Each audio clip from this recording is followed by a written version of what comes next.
Hello, welcome to Coming Home with Mama T. I'm your host Tiara, aka Mama T, and on this podcast we explore the journey of creating the life of our desires through mastering manifestation, maintaining a positive mindset, and living luxuriously. I have to tell you, I had my own activate your inner shift moment this morning. I was about to go, I was like inspired to do this podcast episode, and my roommate's home, right? And so he was playing Dota, which if you're not familiar, it's like if I can actually describe it, I guess it's a RPG role-playing game. I don't actually know. Anyways, all I know is that it's like click, click, click, click, click, click, click. It's like a large series of clicking for like an hour, right? And so I was like, you know what? It's fine. What I'm going to do is I'm going to use my activate the inner shift. I'm going to go ahead and just acknowledge that this is what's happening, accepting it. I'm going to release the thought, and I get to reframe the experience, meaning I get to reframe the fact that, you know, this is happening, and I get to share it with you in real life, the effectiveness and how you can apply it to really anything in your life so that you can become more centered and move forward to cultivating and manifesting what you actually desire. All that to say is literally when I get ready to hit the button to start recording, his game ends. and he goes into another room like, oh, you're about to record a podcast, cool. Goes into the other room, and now I have the space to myself. And you know, like I had already resigned to the fact that like, all right, I'm using a microphone, so that should help with like my voice and amplifying my voice. I usually lay down music on it, so like actually the clicking probably is like just as loud as my bracelets, as because I talk with my hands, right? Like it's like not distracting to my audience, it's only distracting to me. And oftentimes that's how a lot of things are in our life when we look at our perspective, is that it is actually distracting to just us and nobody else even really cares. It doesn't even matter. That being said, as I segue from this like moment and experience that I find so amazing, and I invite you to like actually just go to the website www.MamaTEnergy.com and subscribe to the Activate Your Inner Shift meditation series. It's free, and like I just said, you can apply it to like anything going on in your life. 4 simple steps. And anyways, all that to say, that's not even the topic for today. Today I really want to talk about like the excitement that I have that we are entering into this age. I feel like it's the age of enlightenment, people keep saying, but also like I feel like it's like the age of authenticity is what I'm really, really, really excited. And what do I mean by that? Last night I had an amazing conversation with some friends, and the idea and the concept of authenticity came up, and this thought of, well, like, are we born our authentic selves, or through interaction with other people and connecting with other people, we become our authentic selves? And I feel like the answer is yes. Yes. And I believe like we come into this world like this pure, beautiful, truly authentic, wonderful being. And through our experiences and how we're nurtured and the society that we've brought into, we are reprogrammed, right?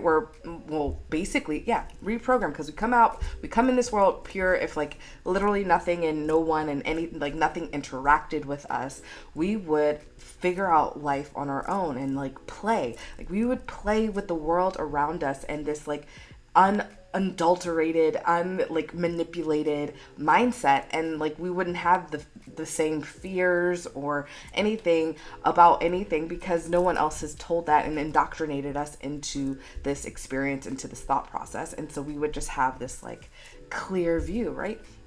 And so I feel like as more and more people are becoming enlightened and understanding and really valuing authenticity, valuing, you know, each of us actually honoring what makes us different and unique and exceptional, that the next wave of generations of children that are coming into this world are no longer being put inside a box, which is so exciting. So that's what I mean by I feel like we're entering into this major age of authenticity.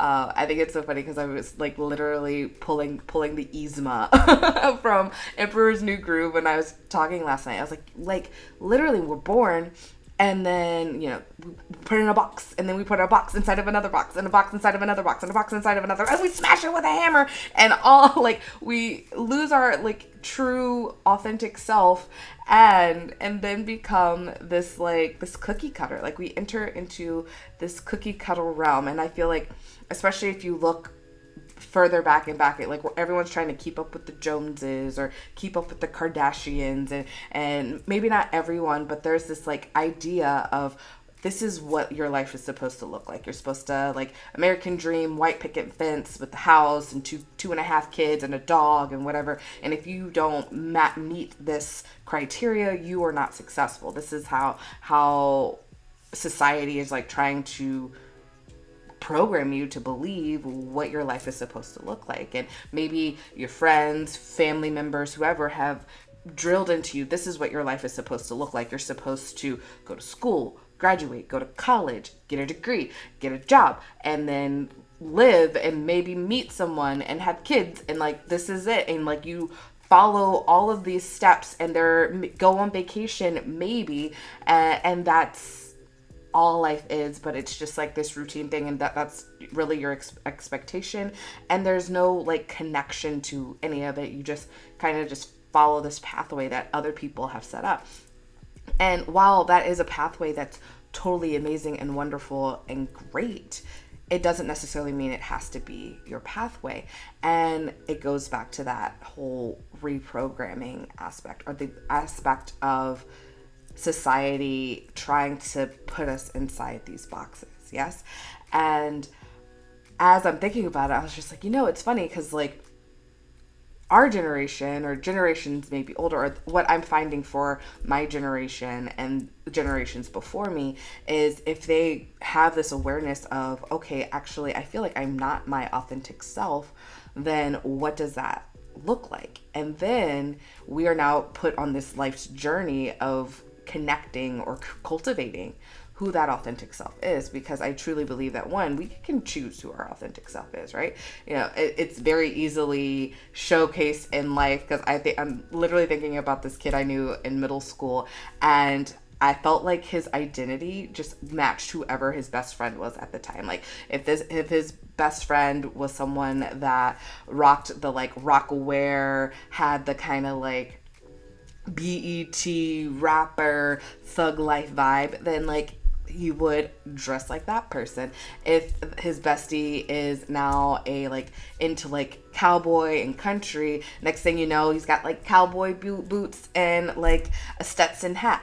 And then, if the next bestie is like kind of preppy, next thing you know, like popping collars, maybe even doing the like two polo double popped collar vibe, different colors. Early 2000s was a time. Those were vibes. Those were looks. But like this person like kept rebranding themselves essentially, right? So we get to choose who we are and how we show up. And so we get to choose to decide, all right, what feels right for me? Yeah. We can choose to be the version of ourselves that we feel like fits into whomever, whatever space we want to be in, and like force ourselves to fit in. Or we can really choose to analyze, all right, does this actually make me happy? Does this actually feel like right in my system? Is this in alignment for me? And do I want to continue to move forward within it? And I find that like being a part of communities, connecting with other people, gives us ideas of like, oh my gosh, like, is this something that I want to tap into? Is this something that could be my thing? I find for myself, like, I didn't know about all the different options of majors and what people could be when they grow up until I knew that people could be that. I think about being a kid and people being like, oh, what do you want to be when you grow up? And, I might have seen like a vet on TV and I really liked dogs. So I was like, oh, I want to be a veterinarian. So, because I like dogs. And then, someone's like, oh, well, like a vet doesn't only focus on dogs. Nowadays there are totally dog only clinics, but like they were like, you have to know how to work with all sorts of animals, and I was like, I don't want to work with snakes, so maybe I don't want to be that.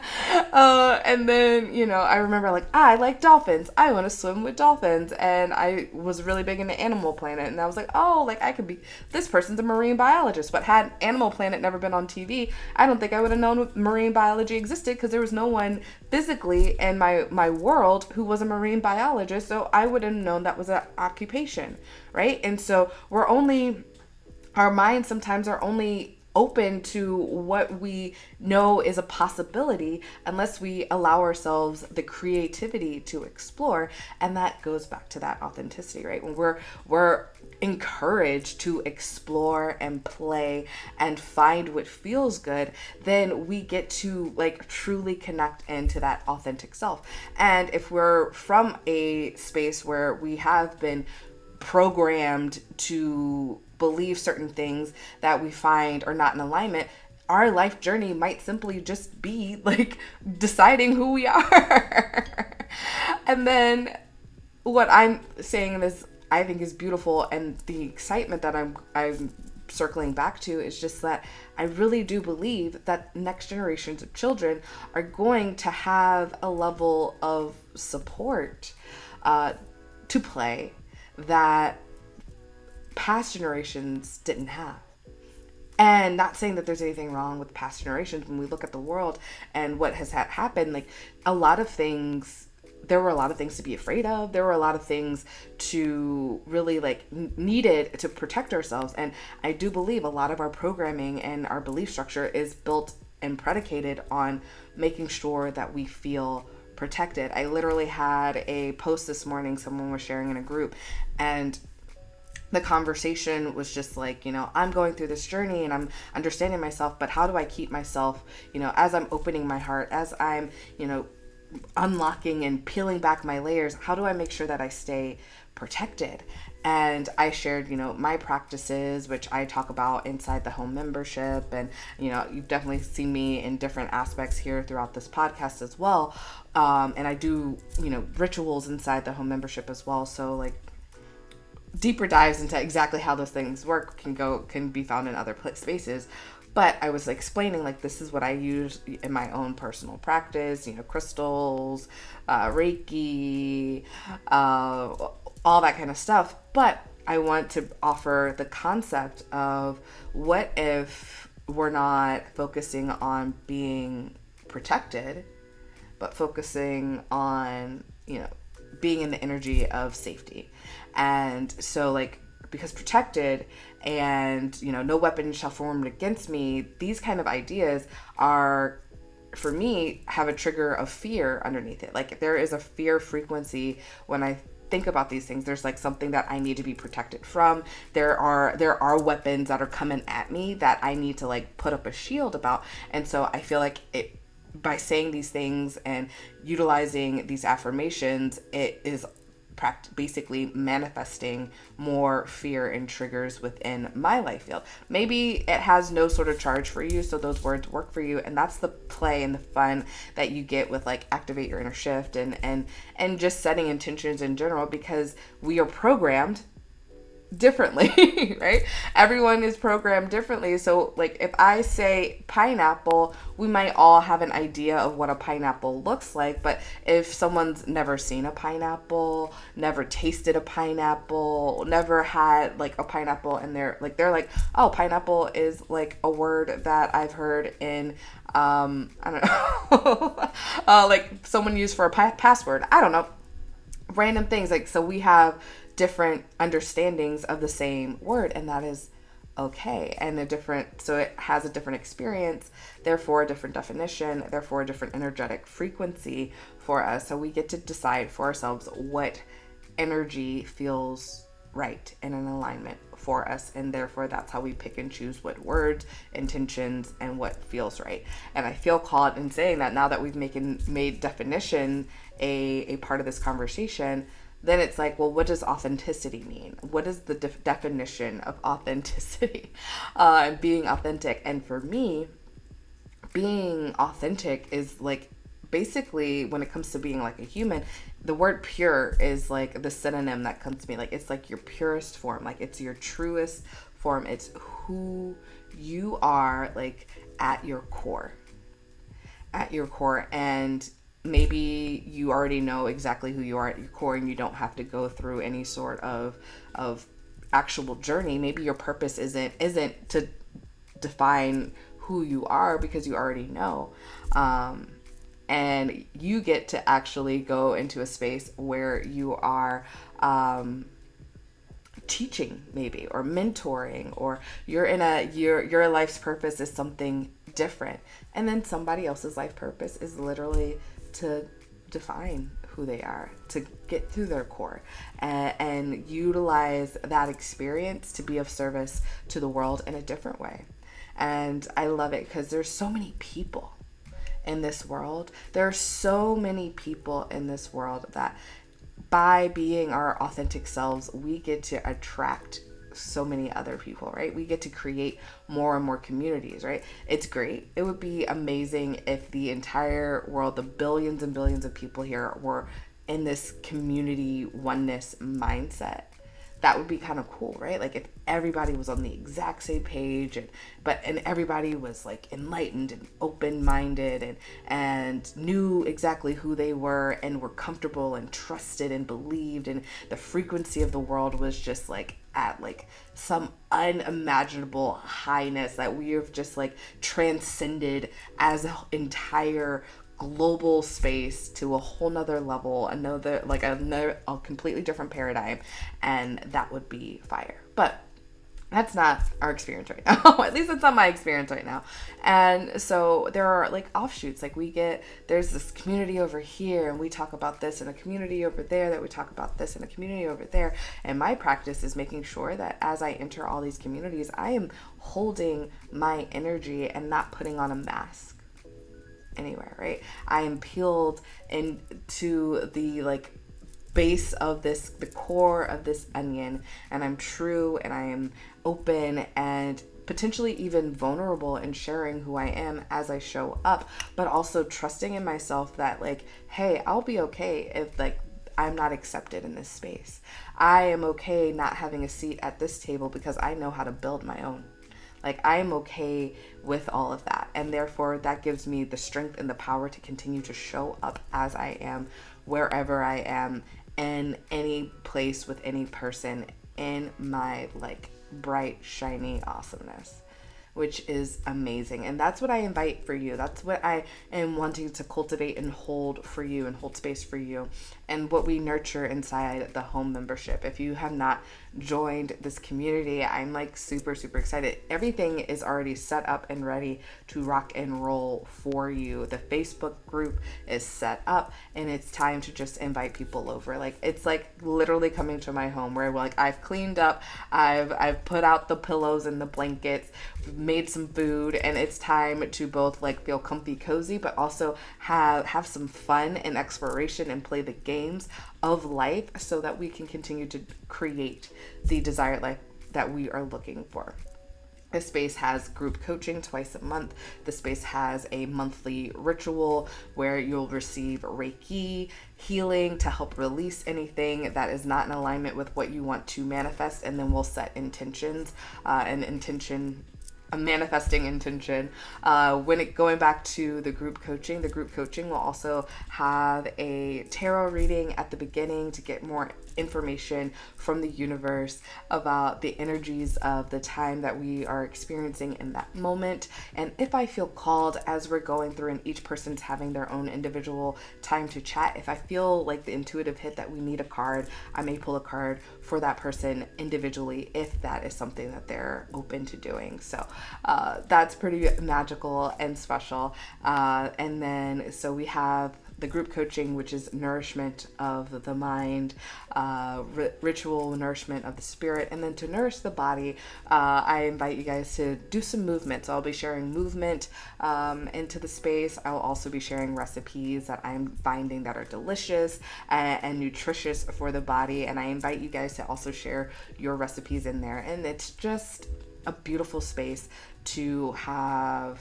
accountability, to have great energy, to be around like-minded individuals that are going to raise your frequency. I truly believe that, we are a average of the people that we invest our time into, right? And so we want to invest our time into like high vibrating people, or at least I do. And so this is going to be a sacred space full of high vibey people. So if you're high vibey and you're ready to like trust yourself, or you already trust yourself, you just need like some accountability and resources to keep moving through this journey, the home membership is for you. So I invite you to join it. All right. And with that, I'm going to say ta-ta for now. I love you so, so much. Mwah.